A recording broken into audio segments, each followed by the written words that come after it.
J'espère que vous allez bien. Alors je suis trop contente aujourd'hui de vous retrouver pour une nouvelle vidéo sur un des dramas qui m'a fait vraiment plaisir ces dernières semaines. Alors au moment où je tourne la vidéo, le drama s'est terminé il y a 3 jours. Je ne sais pas quand est-ce que je vais la publier par contre, donc voilà. Mais là, elle s'est vraiment terminée il y a 3 jours. Donc, c'est parti pour I'm Team Me Too. Alors, I'm Team Me Too est sorti entre le 18 septembre 2020 et le 6 novembre 2020. Elle est de JMM 25 et il y a 8 épisodes de 35 minutes environ. I'm Team Me Too, c'est l'histoire de Whitey qui, suite au décès de sa mère, a besoin de colocataires pour continuer à pouvoir payer les frais de la maison. Il va donc passer une annonce sur Facebook et va demander des colocataires, mais à une seule condition. Il faut qu'ils s'appellent tous T et ça ne peut être que des hommes. C'est donc comme ça qu'il va faire la connaissance de Mighty, Tidou, Tidette, Mighty et T-Rex. Ces 6 garçons vont devoir vivre ensemble, apprendre à vivre ensemble et le plus important, faire face à leur peur. Voilà. Donc, pour passer aux acteurs, alors le casting était oufissime puisqu'on a droit au Golden Trio de JMM et c'était trop bien. Donc je vais quand même les présenter pour ceux qui les connaissent pas, mais sinon, si vous êtes un peu fan de Boys Love, vous les connaissez, je vous assure. Alors, Whitey est joué par Christ, que du coup vous avez pu découvrir dans Sotus. Mighty est joué par Syncto, qui était également dans Sotus. Tidou est joué par Tay, qui était dans Kiss Me Again. Tidette est joué par New, qui était également dans Kiss Me Again. Mighty est joué par Off, qui était dans Theory of Love.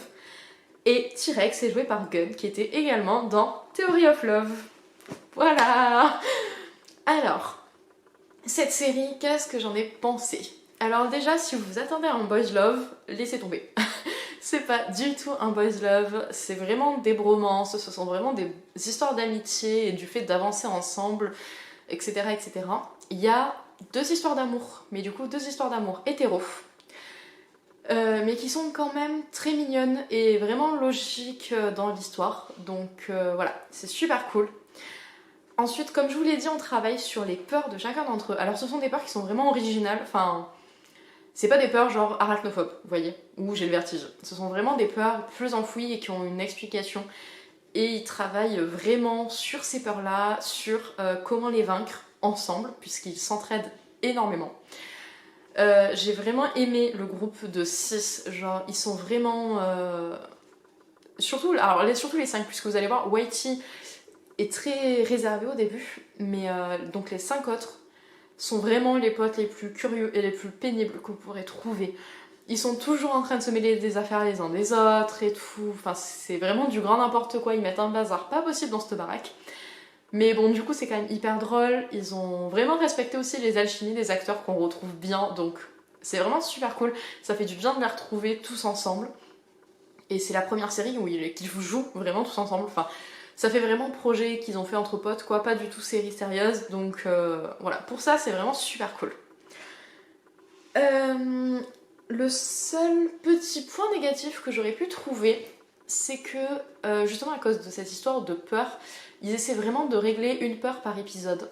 Et je trouve ça un peu dommage parce que ça peut donner l'impression d'une histoire un peu décousue, de ok on va gérer tel personnage, puis le suivant, puis le suivant, puis le suivant.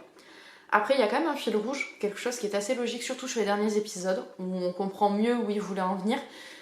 Mais voilà, au début, ça peut donner un peu cette impression. Après, ça se regarde très très facilement, donc moi, ça m'a vraiment pas dérangé. Et je pense que si on les regarde à la suite, et en n'attendant pas une semaine comme on a pu le faire, c'est plus facile. Voilà, parce qu'en fait, chaque épisode est divisé en 3 et non pas en 4 comme on a l'habitude de le voir.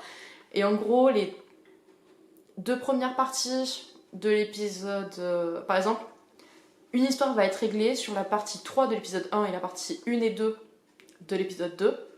Et hop, on recommence, on passe sur le problème d'un autre personnage, sur la partie 3 de l'épisode 2, etc. Voilà, pour vraiment me donner envie de continuer. Donc je pense qu'en le regardant la suite, ça aura l'air un peu moins décousu.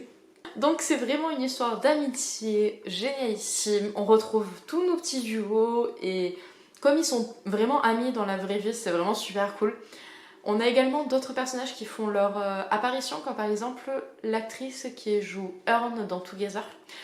Donc c'était cool aussi de la retrouver dans une autre série. Et l'autre actrice aussi me disait quelque chose. J'ai pas regardé d'où elle vient, mais voilà. On retrouve vraiment une bande de GMMTV, donc c'est vraiment super cool. Dites-moi vous si vous l'avez regardé, si vous avez aimé, et voilà. Dites-moi un peu ce que vous en avez pensé, et je vous dis à une prochaine fois pour une autre vidéo. Bye bye!